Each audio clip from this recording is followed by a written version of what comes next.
Même Dana White disait, effectivement, c'est très dur de matcher les gars dans le top 5 face à Makhachev parce que les gars, clairement, ils ont peur. Donc, il a une grosse série de victoires.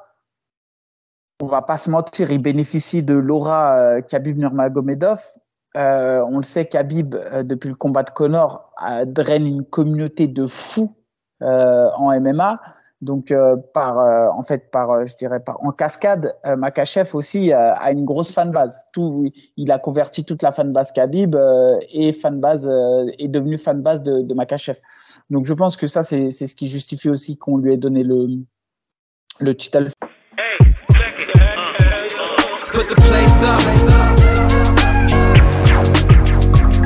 Bonjour à tous et bienvenue sur The Fight Club. Aujourd'hui, on se retrouve pour une petite analyse de l'UFC 280 à Abu Dhabi. Et avec moi aujourd'hui, celui qui va combattre un main event à l'ARS 10, Michael Lebou. Michael, comment vas-tu? Bah écoute, ça va, impeccable, hein. Toujours un plaisir. En plus, tu mets de la joie là d'entrée, tu mets de la bonne énergie, donc c'est bien, c'est cool. Les amis, n'hésitez pas, abonnez-vous et suivez-nous au maximum. Il y a des projets intéressants qui arrivent, que ce soit pour la chaîne et pour Mika également. Ce qu'on va faire, les amis, on va parler un peu des 3 combats principaux. On va commencer par Petr Yan, Shalom Malé. Déjà, toi, Mika, quand tu vois cette adversité entre les deux, est-ce que le combat t'intéresse? Bah, si, ça m'intéresse parce que, en fait, on a beaucoup reproché à Sean O'Malley, moi le premier, de construire sa carrière et de ne pas prendre de véritables gars, etc. Et là, d'un coup, je ne sais pas ce qui s'est passé dans sa tête ou à ses managers, ou je ne sais pas. Je ne sais pas à quel moment il s'est dit, bah, let's go, je vais affronter Petr Yan. Petr Yan, pour moi, c'est ce c'est ce qui se fait de mieux dans la KT avec, Sterling l'a battu, mais c'est quand même ce qui se fait de mieux dans la KT. C'est une anglaise très hermétique, c'est un user. Le défaut de Petr Yan, c'est qu'il est moins bon en 3 rounds qu'en 5 rounds. Donc ça peut jouer en faveur de Sean O'Malley. Mais sincèrement, je trouve que le step est énorme. Donc effectivement, le combat, il m'intéresse de dingue parce que soit Sean O'Malley, bah, en vrai de vrai, tout ce qu'on pensait de lui s'avère vrai et même au-delà, il arrive à faire des choses qu'on n'aurait pas cru, en tout cas pour moi. Mais sur le papier, moi, je ne mettrais pas un centime sur Sean O'Malley. C'est-à-dire que sur le papier, pour moi, Petr Yan est largement au-dessus. Petr Yan a l'habitude de ces grosses compétitions, enfin ces gros combats à fort enjeu. Sean O'Malley ne m'a vraiment jamais montré de choses dingues face à des adversaires redoutables. À chaque fois, je l'ai trouvé un peu poussif quand il y avait une vraie adversité en face. Donc voilà, c'est un combat que j'ai envie de voir. Maintenant, du point de vue purement sportif, j'ai du mal à croire que ça puisse être équilibré. Mais peut-être qu'il va nous faire mentir. On l'a vu, il est excellent. Justement, peut-être qu'il va réussir à faire déjouer Petr Yan, mais j'ai du mal à le croire. Je te rejoins un peu sur ton analyse dans le sens où aujourd'hui, Sean O'Malley, il est numéro 13 dans la catégorie. Petr Yan, c'est le challenger numéro 1. Tu l'as dit, le côté c'est pas qui me déplaît un peu, c'est que Sean O'Malley, aujourd'hui, comme tu as l'habitude de le dire par rapport à Eddie et tout, il a combattu beaucoup pas des pêcheurs, mais des combattants. Il n'a jamais eu cette adversité encore. Alors que Petr Yan, lui, est habitué à ce genre de combat. Le problème que Petr Yan a, c'est que c'est un diesel, donc il avance au fur et à mesure des rounds. Et comme tu l'as dit, 5 rounds, c'est plus avantageux pour lui. Maintenant, aujourd'hui, celui qui a tout à perdre dans ce combat, pour moi, c'est Petr Yan. Petr Yan, il est tout en haut. Sean O'Malley, aujourd'hui, s'il gagne, il crée la surprise. S'il perd, ça serait assez logique. Maintenant, en termes d'adversité, c'est un combat. Je pense que là, en fait, Sean O'Malley, il est arrivé à un stade de sa carrière où vraiment il passe un cap. Que ce soit au niveau du combattant qu'il va affronter, mais aussi le fait que l'UFC va gravement le mettre en avant. Et en termes, toi, aujourd'hui, en termes de résultats, quand tu vois ce combat, tu penses que ça va se finir comment? Non, je vois Petr Yan. Après, je te dis, Petr Yan, tu l'as dit toi-même, c'est un diesel. Je pense aussi, là, forcément, en 3 rounds, il va commencer le combat un peu plus fort. Mais je pense une décision ou alors au 3e round. Je ne le vois pas finir au 1er ou 2e round. Mais Petr Yan, c'est très solide. Après, pour revenir sur Sean O'Malley, attention, il est vraiment fort. Il a affronté des gars qui sont à l'UFC, donc forcément qui ont un niveau. Mais il y en a certains qui ont été recrutés pour lui à l'UFC. Et je pense qu'aujourd'hui, dans la tête de Sean O'Malley, je me trompe peut-être, hein, mais c'est qu'il se dit, en réalité, je m'aperçois que le niveau top 10 de l'UFC est très fort. Est-ce que j'ai pas intérêt à aller affronter un Petroyan que plutôt de me taper un Aldo ou de me taper un Munoz ou de me taper des mecs comme ça qui sont top 7, top 8, top 9 ou des Vera, etc. Alors que Petroyan, top 1. Tu vois, il se dit quitte à perdre. Peut-être que vaut mieux perdre contre le top 1 qui me donnerait l'opportunité d'aller au titre parce que clairement, s'il gagne Petroyan, c'est Oui, assurément le title shot derrière. Donc voilà, je pense que dans la stratégie Sean O'Malley, c'est ça. J'ai pas vu d'histoire où il n'y a pas de story pour moi entre les deux combattants. non. Je sais pas. Mais voilà, franchement, sincèrement, en explication de management, je ne vois que ça. C'est-à-dire qu'ils ont eu chaud du top 10 et ils ont eu chaud des adversaires qu'on leur a proposés en top 7, top 8, top truc. Ils se sont dit, OK, Petroyan est peut-être un peu plus fort qu'eux, mais au moins, si on perd, ça pourra s'expliquer. Bien Et sûr. je pense qu'aujourd'hui, quitte à prendre un risque, il s'est dit, bah, au moins, je vise la Lune. Maintenant que je le redis, je vois vraiment clairement une victoire de Petroyan. Et vas-y, soyons fous avant la limite, troisième round. D'accord. Je te rejoins un peu. Maintenant, le seul aspect que je vois qui est assez intéressant pour Sean O'Malley, c'est que son allonge, elle peut lui être avantageuse par rapport à Petroyan, qui est un petit gabarit, qui est assez mobile. Sean O'Malley, lui, il est assez grand, il a un bon striking également. Maintenant, en termes de résultats, moi, clairement, je vois aussi Petroyan, mais je ne vois pas le finir. Je vois Petroyan gagner à la décision.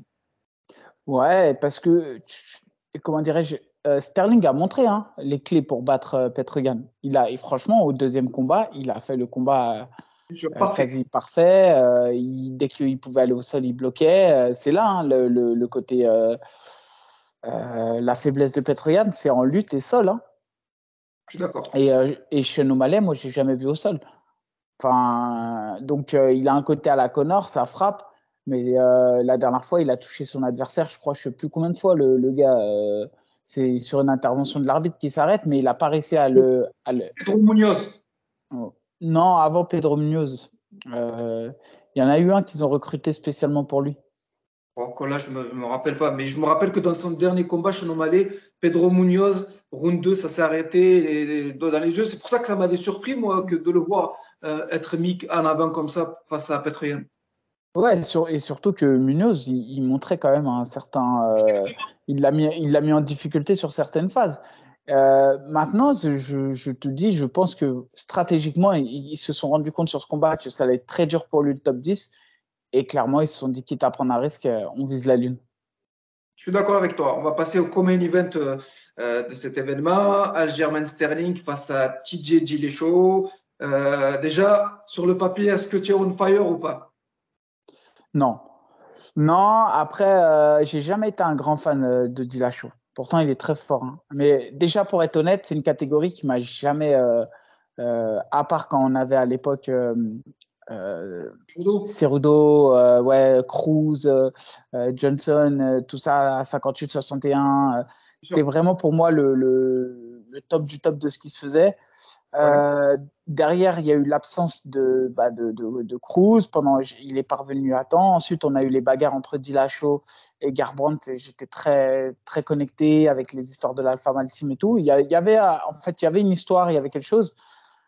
Depuis que Dillashaw s'est dopé, sincèrement, j'ai du mal à accrocher avec lui.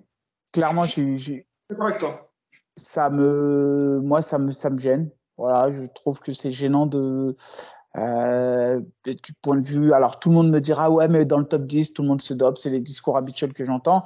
Ouais, mais là, dans le top 10, tout le monde se dope peut-être, mais lui s'est fait attraper, les autres non. Et moi, j'ai vraiment du mal avec le dopage dans le MMA. Donc, ce qui fait que j'ai eu du mal à m'accrocher au personnage. Et là, clairement, je souhaite une. Et Sterling, pourquoi je ne suis pas hype aussi sur son premier combat face à Petroyan, je pense qu'il y a eu une simulation. Après, il n'y a que lui qui peut le savoir. Et pareil, j'ai du mal à accrocher avec un gars qui a pu prendre une ceinture sur une simulation. Je pense qu'il a joué la carte parce qu'il voyait clairement qu'il perdait le combat. Mais voilà, pour moi, les deux n'ont pas le côté GSP, tu vois, le côté, je sais pas comment on peut dire, le côté vertueux du champion. C'est des champions, ils sont super forts, faut reconnaître. Hein, c'est des gars archi talentueux, c'est des champions au sens du sportif. Mais ils n'ont pas ce côté vertueux du champion avec un grand C qui refuse pas les défis, qui va au bout, qui se ment pas, qui triche pas avec lui-même. Et donc voilà pourquoi en vrai je suis pas hypé de dingue par ce combat. Limite, Petr Yan Chernomalev m'intéresse beaucoup plus, tu vois. Même si en plus il y a moins d'intérêt sportif parce que pour moi il y a une plus grosse différence de niveau entre Petr Yan et Chernomalev que Sterling face à Dillashaw.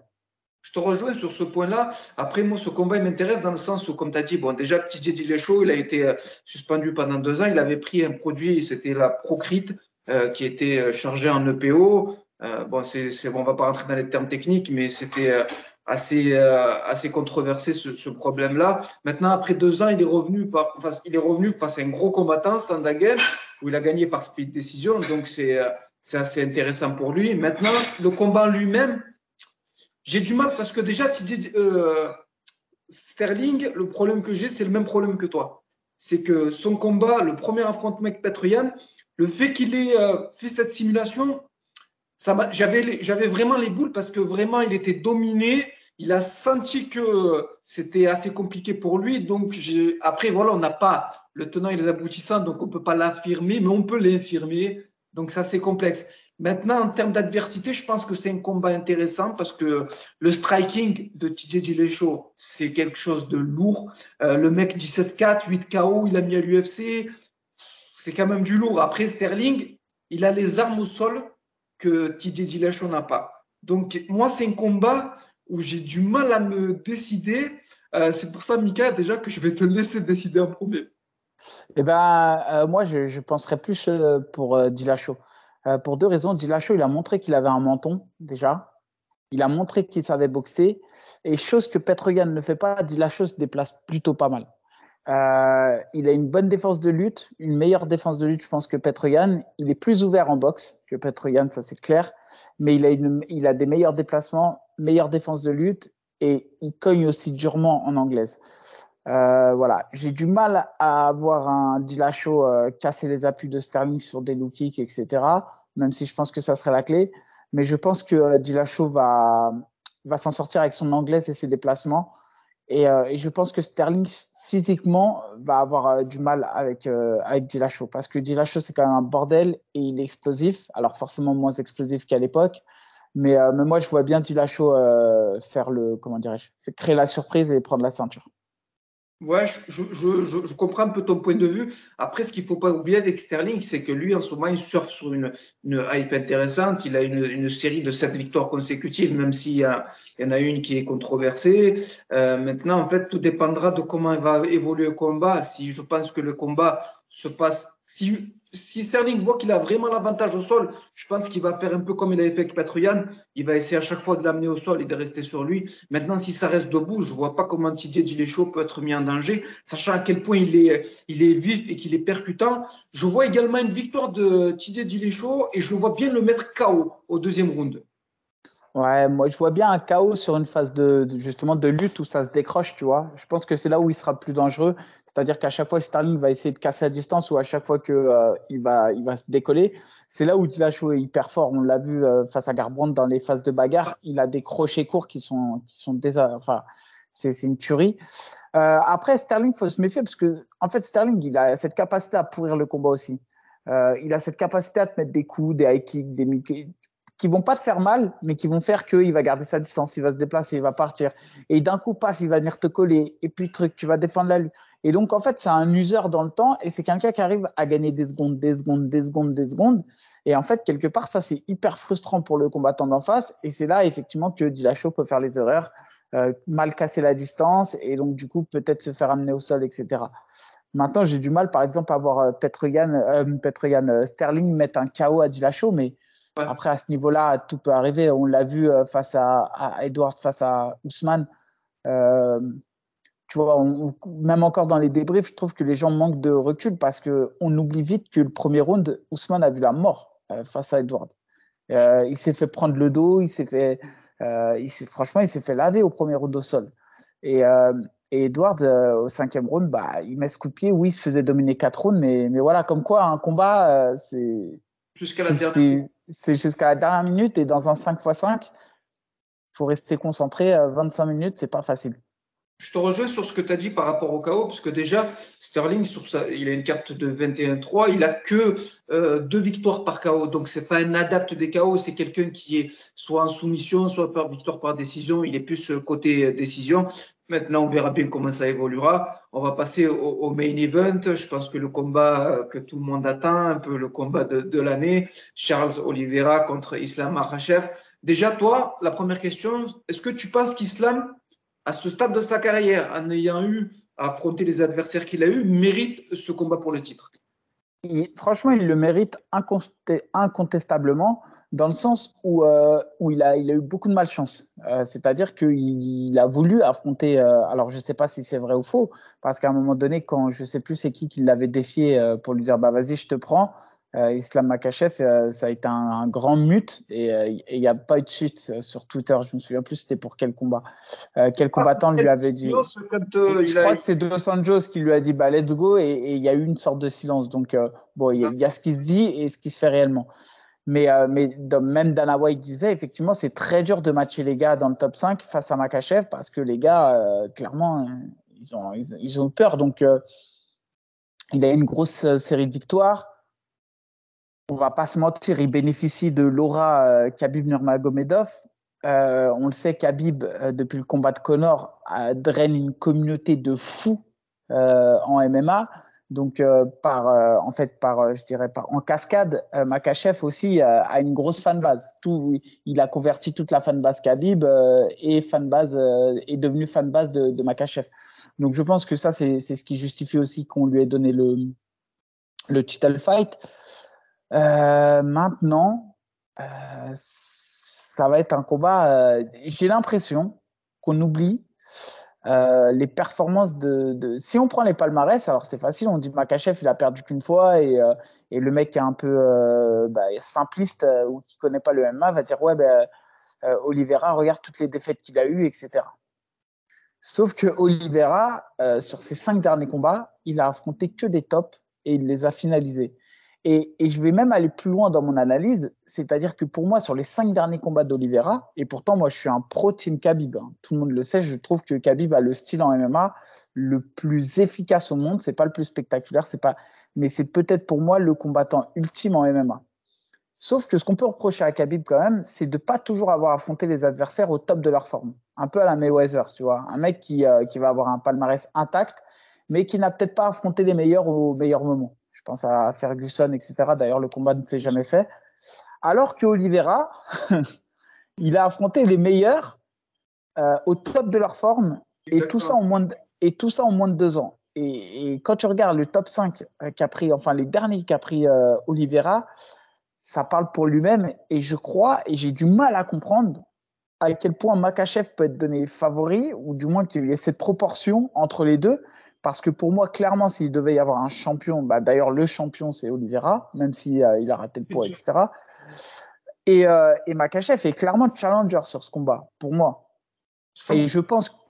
Et la deuxième chose, je vais y revenir, après je te laisse, c'est que j'ai le sentiment dans ce combat que Khabib fait avec Makhachev ce qu'il n'a jamais fait dans sa carrière. C'est-à-dire que Khabib, quand il a combattu, que ce soit son père, son entraîneur, Alaka, Cormier, tout ça, ils vantaient tous la modestie de Khabib et Khabib a toujours été un combattant ultra modeste et c'est pour ça que j'ai toujours apprécié.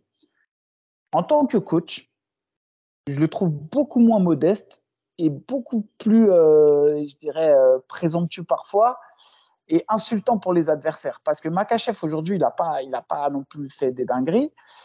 Et ce que je suis en train de dire, c'est qu'en fait, Khabib, il met une pression sur Makhachev que lui n'avait pas en tant que combattant. Et j'ai le sentiment que ce n'est pas la bonne voie. Là, on voit en fait un clan Nurmagomedov qui est un peu hautain vis-à-vis d'Oliveira.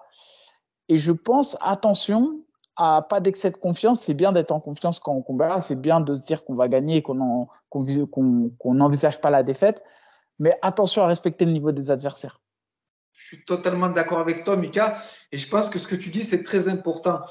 Khabib, aujourd'hui, j'ai l'impression que le fait qu'il s'exprime comme ça aujourd'hui, déjà, ça met une pression sur Islam. On ne sait pas aujourd'hui si Islam est en mesure de supporter cette pression. Et Charles Oliveira l'avait dit qu'ils étaient arrogants, qu'il fallait faire attention à la chute, que lui, il n'avait jamais été autant frappé que par la vie.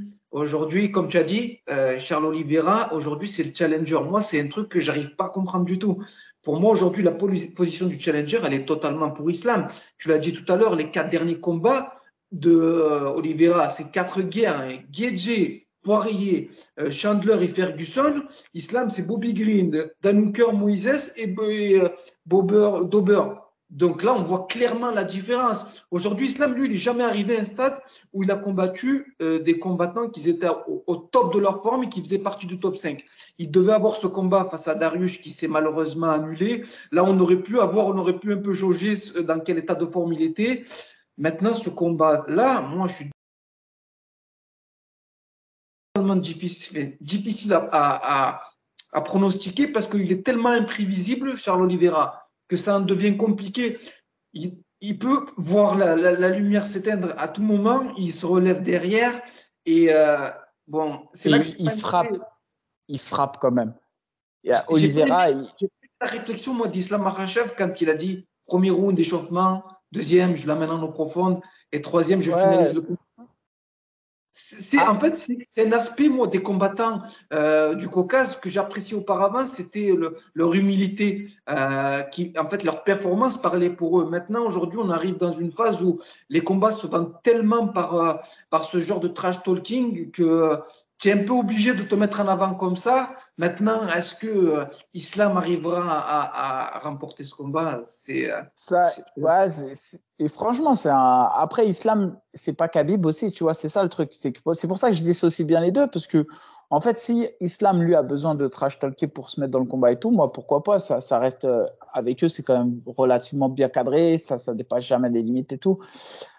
Moi, ce qui m'étonne, c'est le comportement de Khabib, et je me demande à quel moment ça déteint pas sur Islam Makhachev. Bon, après, je doute pas qu'ils s'entraînent comme des fous.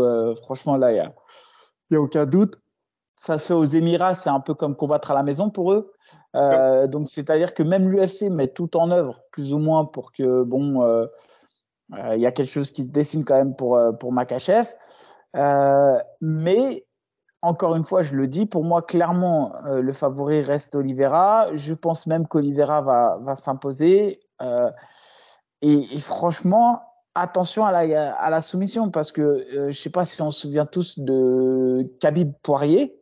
Poirier, qui n'est pas un grand finisseur au sol, il était à 2 doigts de guillotiner Khabib. Si Oliveira aurait glissé la main sous le menton de Khabib, franchement, je vous assure, c'était soumission assurée. Donc voilà, donc je dis, pour moi, c'est Oliveira, mais en tout cas, c'est un combat qui me chauffe énormément.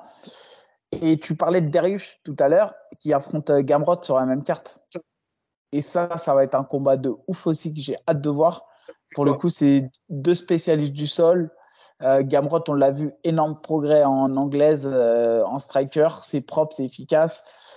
Pour moi, clairement, c'est l'un des futurs prétendants au titre, Gamrot. Dariush, malheureusement, très sous-coté à l'UFC, style qui n'est pas apprécié, peu de gens le connaissent, mais sur une série de victoires impressionnantes, je crois qu'il a plus de 10 victoires. À 7, je crois qu'il en avait 10, tu vois. En tout cas, c'est énorme. Cette victoire à l'UFC, c'est énorme. Il est dans le top 10, il passe inaperçu. Donc, en tout cas, hâte de voir ce combat. Et voilà. Et là, pareil, je pronostique Gamrot, pour le coup. Je suis d'accord avec toi. Déjà, je te rejoins sur un peu ce que tu disais sur Makhachev. Makhachev, c'est pas Khabib. Déjà, en termes de pression dans sa lutte, il n'exerce pas la même pression. Au niveau du cardio, ils n'ont pas le même cardio du tout. Islam se fatigue plus rapidement. Maintenant, là où il a un petit avantage sur Khabib, c'est que techniquement, je pense qu'il est un peu plus propre, plus épuré. Maintenant, sur ce combat-là, en fait, là où j'ai un peu plus de mal, enfin, là où je pense que Charles Oliveira peut le mettre en danger, c'est que même s'il est amené au sol, je veux dire, Charles Oliveira, il a tellement un JJB de niveau mondial qui peut je sais pas, lui faire une guillotine. Il peut se sortir de toutes les situations. Et on sait que pour moi, personnellement, debout, Charles Oliveira, il est largement meilleur que Islam. Moi, en termes de résultats, franchement, ça me fait mal de dire ça parce que je suis à 200% pour Islam. Mais Charles Oliveira, je me suis tellement trompé sur ces 4 derniers combats, notamment les 3 derniers, où vraiment il m'a fait mentir que là, moi, je vais le donner gagnant avec une pointe d'amertume parce que je pense que, en fait, c'est soit il va l'éteindre, ou soit si ça va la décision, je pense que Islam arrivera à faire la différence. C'est pour ça que j'ai du mal à me départager sur ce combat-là. C'est clair que la puissance de Makhachev, elle peut parler. Après, tu sais, il y a Oliveira, lui, on retient souvent les erreurs qu'il a pu faire au cours de sa carrière, mais déjà, c'est en 66 kilos, rarement en 70. Et Makhachev, quand tu regardes son jeu ou le combat qu'il a pu faire contre Sarukian, etc., depuis Tsarukian, il y a eu très peu de combattants qui lui ont opposé une telle difficulté. Tu vois, Hooker, c'est pas méchant, mais il l'a affronté 2 semaines après avoir affronté Nasrat ou une semaine après avoir affronté Nasrat. Bobby Green, il l'a affronté à 3 jours du combat. Ouais, à 3 jours ou 4 jours du combat. Bon, il a battu Moïse. Mais clairement, franchement, c'est. Ouais, tu vois, c'est un peu comme Sean O'Malley, tu vois. Aujourd'hui, tu as Sean O'Malley qui va affronter Petr Yan. Tu te demandes, ouais, est-ce qu'il n'y a pas une grosse diff de niveau entre les deux? Et Makhachev, à l'UFC en tout cas, il n'a jamais été éprouvé. Donc, ça laisse beaucoup d'interrogations parce qu'on ne sait pas trop où sont ses limites. Mais en même temps, il a affronté personne qui aurait pu lui mettre à ses limites. Exactement. Tu vois, Chimaev, beaucoup ont dit, ouais, Chimaev, en réalité, il n'est pas si fort que ça. Regarde face à Burns. Ouais, mais les gars, Burns, c'est un top 2. Le gars, troisième ou quatrième combat de l'UFC, il affronte un top 2 et il a gagné et il a largement gagné. Et les gens, ils ont tendance ils ont tellement vu Makhachev survoler les gens, enfin survoler les adversaires qu'il avait, que quand il y a eu un peu de résistance face à Burns, ils se sont dit, ah ouais, il est pas si fort que ça. Ouais, mais Burns, top 3, et ce que a fait Chimaev face à Burns, moi, j'ai vu aucun combattant comment dire, garder Burns au sol, l'amener au sol premier round, faire une guerre d'entrée de jeu comme ça. Quand on voit ce qu'il a fait à Haaland, franchement, c'est pas rassurant pour la KTD 84. Voilà. Et tu vois, aujourd'hui, moi, un Chimaev m'impressionne plus qu'un Makhachev au final. Oui, je suis d'accord avec toi. Et petite parenthèse, il faut rappeler déjà que Islam Makhachev, il surfe sur une série de 10 victoires consécutives et Charles Oliveira, 11 victoires consécutives. Je ne sais pas si les gens se rendent compte de ce record-là. C'est quelque chose d'impressionnant. 10 victoires et 11 victoires consécutives à l'UFC, c'est juste énorme. C'est énorme. Maintenant, encore une fois, j'insiste, si vous nous opposez, vraiment, on Oui. oppose les 10 victoires consécutives de Makhachev, les 11 victoires consécutives comment dirais-je, d'Oliveira, et même si, alors que moi je suis pro Khabib, hein, et vous prenez les 10 victoires consécutives de Khabib, et Oui. bien clairement, vous dites quoi? Vous dites, ah ouais, putain, Oliveira, c'est le top. Et un qui a fait une bonne vidéo là-dessus, qui a bien analysé le truc aussi sur les palmarès, etc., c'est Clément Marcoux. Oui. Pareil, on peut lui donner de la force aussi. Il a analysé ça dans une de ses vidéos et il le fait très bien. Il met les topologies et tout. Et c'est pour ça que je vous dis, Oliveira aujourd'hui, pour moi, il n'est pas loin de devenir genre le GOAT absolu Encore, admettons qu'il gagne là ce combat et qu'il fasse 2 ou 3 défenses, je pense qu'il aura fait mieux que Khabib au cours de sa carrière. Enfin, je pense que son palmarès dira que déjà, il aura fait plus de défenses de titre, de Oui. 1. Et au final, je pense que il aura eu des adversaires plus durs et plus compliqués que Khabib n'en a eu à l'UFC. Je suis d'accord avec toi. En termes de résultats, qu'est-ce que tu nous donnes en pronostic pour ce combat-là? Bah, franchement, je vais être fou, mais je vois bien Oliveira mettre KO, TKO, KO, même un KO avec des frappes suivies sur Makhachev. Allez, je dirais troisième round. Ça marche. Mika, je te remercie énormément du temps que tu m'as accordé pour cette analyse qui était fine et très technique. Je me suis régalé. Les amis, n'hésitez pas à nous donner vos résultats en commentaire. N'hésitez pas à suivre Mika, lui donner un maximum de force pour son combat qui arrive le 10 décembre. Ça arrive très vite. Il faut prendre les billets, les amis. Il faut s'y rendre, il faut donner de la force parce qu'il n'y a que comme ça qu'on avance et que la communauté du MMA français évolue. Mika, encore merci. Exactement. La communauté du MMA français derrière moi contre la communauté du MMA allemand. donc, donc, je compte sur vous pour être derrière moi, les gars. Je compte sur vous. Merci, Mika. Allez, ciao.